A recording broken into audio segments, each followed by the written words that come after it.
Let's go to the learning hoops. We visited one of those before, so we'll turn the hoop on, switch up, facing me, quiet quiver. You notice the green indicator that said we got about 2/3 of the battery charge left. We're in something like the third hoop in the quiet quiver. So if I back flip, oh, it was the second hoop. There's the first default hoop in the quiet quiver, and now I want to do 2 backflips going past the segmented hoop to this hoop here. And this hoop I'm going to lock because we want to stay in this hoop and not flip out of it. So we'll do the lock move,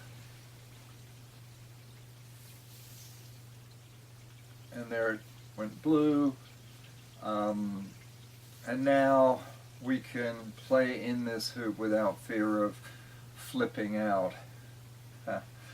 So the purpose of this hoop is, I mean, you can actually use it as an interesting display as well to hoop with, but the essential reason for it being in the quiet quiver is so that you can practice orientations, get familiar with the color scheme. So you'll notice that the colors correspond to the confirmation colors of the quivers when you get to them. This is aqua, and if I rotate the hoop, we're going to go, that's the save quiver orientation. The switch is now here.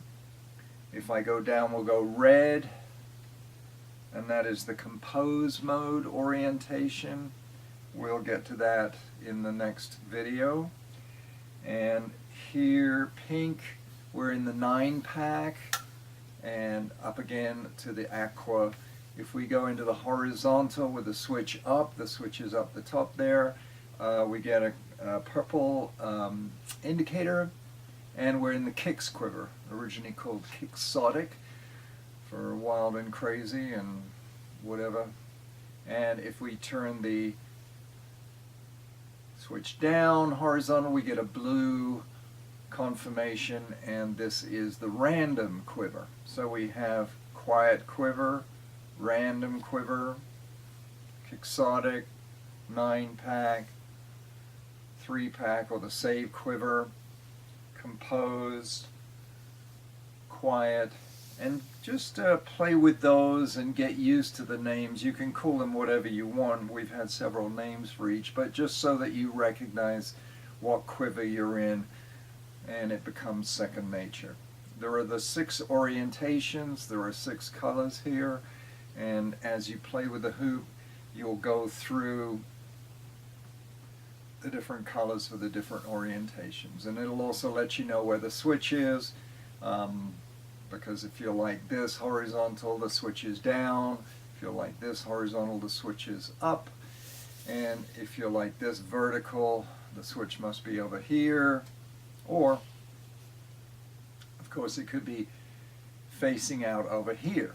So if I flip it here, I'm going to get a yellow indicator with the switch over here, and that's how we learn all the different orientations with the switch facing us. But if you flip it out, you'll just be on the mirror image side. So now this is with the switch facing outwards from me. I am now in the 9-pack. So vertical, okay.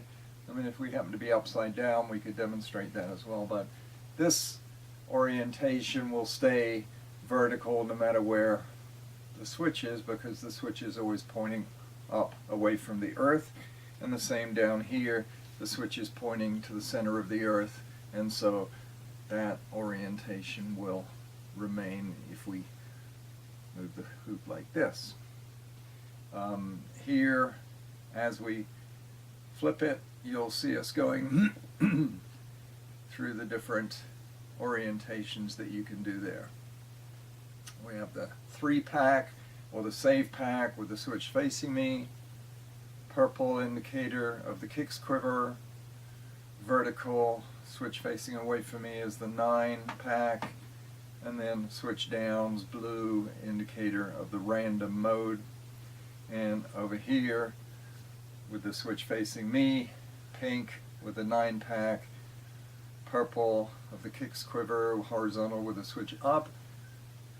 Vertical with this switch pointing away from me is yellow, which is the 3-pack or the safe pack, excuse me, and down for the random quiver.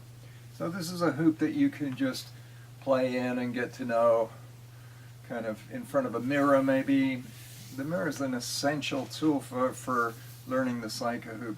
Not for these particular things, but when you start making trails and when you start doing moves, you don't want to be focused very close on the lights in the hoop, and you want to mirror at least 10 feet away so that you can get some feedback as to what the movements are looking like with each different hoop.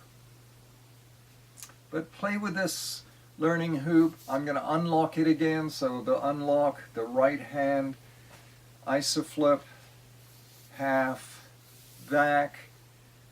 White signal gave me unlocked, so now I can flip out of this hoop, and I'm back in this segmented hoop. Now, the segmented hoop is great for practicing signal moves, and let's just practice a particular one. Turn the switch facing you at the bottom. You'll get the red signal for compose mode, and then go clockwise, so the switch is now at your 9 o'clock, you'll get the pink indicator, and then go back down to the compose mode position and back up to the pink indicator of the 9-pack. So the switch is basically going from 6 o'clock to 9 o'clock from where I'm looking. Of course, looking at the video, you'll see it going from 6 to 3 to 6. So, but we're doing things from the perspective of you hooping. So this move, going from 6 o'clock to 9 o'clock and back to 6 o'clock, is a signal move that gives a global reset in the compose orientation. You have to turn the hoop on with the switch down facing you, and I'll do a half off, turn it back on. You'll see a red indicator for the compose mode, then you see two little color indicators, which are the first screen in the compose mode, and we're going to go over the whole compose mode in a separate video. But as soon as you see that red indicator for the compose mode, you can do your move. So I'll do a half off again, and the hoop will just show the red confirmation signal as it comes back to show me I'm in compose mode, and then I can start my move. And that move would just be going up to 9 o'clock and down, going up to 9 o'clock and down again. This is going to give us a global reset, and you don't want to do this if you have anything in the save folder that you want to keep, because it'll reset all the hoops to default. So before doing that, you can upload your hoops from the saved folder onto a computer or the cloud, whatever, and we'll find out how to do that later on. But practice doing this global reset before you have a bunch of settings that you want to keep. So we're doing that fairly early on. And what happens is, if you do the move successfully, you'll see a red arc start traveling around the hoop, and at one point it'll start flashing, which is just to remind you that you're doing a move that there's no return from. And if I'll show you this, if you want to get out of that move, you suddenly realize, oh my god, I forgot to save something in the save quiver, or I don't want to do this global reset, just move the hoop in any which way as the red arc's going around, and it should stop that. So let's demo. Half off, red, up to 3, down to 6, up to 3, down to 6. Here goes the red arc.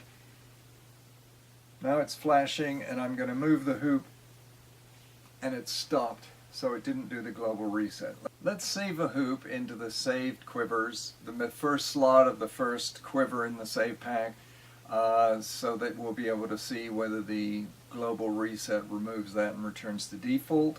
And we'll open up the hoop in the 9 o'clock orientation in the bitmap quiver, the first quiver. And we'll take this hoop, it's a fire hoop, meant to resemble some flames and so forth. And we'll save it to the first slot in the first quiver of the save pack. The save move is the left hand doing an iso flip and then a half back. We got the white confirmation. We continue clockwise, and that confirmed that it was saving it to that very first little red slot there. So now if we open up the hoop, here's the switch on this side. If we open the hoop up in the saved quivers, the first slot should have this hoop in it. So half off, yellow confirmation, there's this hoop. So now we'll go down to the compose mode orientation, turn it half off and get our red signal and do the global reset move. So red signal, up to 9, down to 6, up to 9, down to 6, here it comes. We let the arc travel all the way around, and it completed the global reset. Now if we go with the hoop, with the switch here on the side, my right hand side, and turn it on in there, we see we're back to the default first hoop in the first quiver of the save pack. I think the reason I was smiling just back there was because you saw the hoop flash blue and white, and that's because we were in the compose mode, and that is a indicator in the compose mode, but we haven't got to that. We will cover that in a video very shortly. So that is a move that we just learned, which is the global reset move, and you can do that if you get in trouble with the hoops, something is really wonky, you can't seem to be able to fix it by doing whatever you're doing. Perhaps doing a global reset will clear enough of the settings that the hoop will work properly again. Or maybe you just want to go back to all the factory defaults and start over again. You know, if you're doing these tutorials, you want to make things easier and clearer for yourself. So practice doing the global reset early on, as I say, before you've got things stored and settings that you want and hoops you want to get back to, so that you're not worried about that.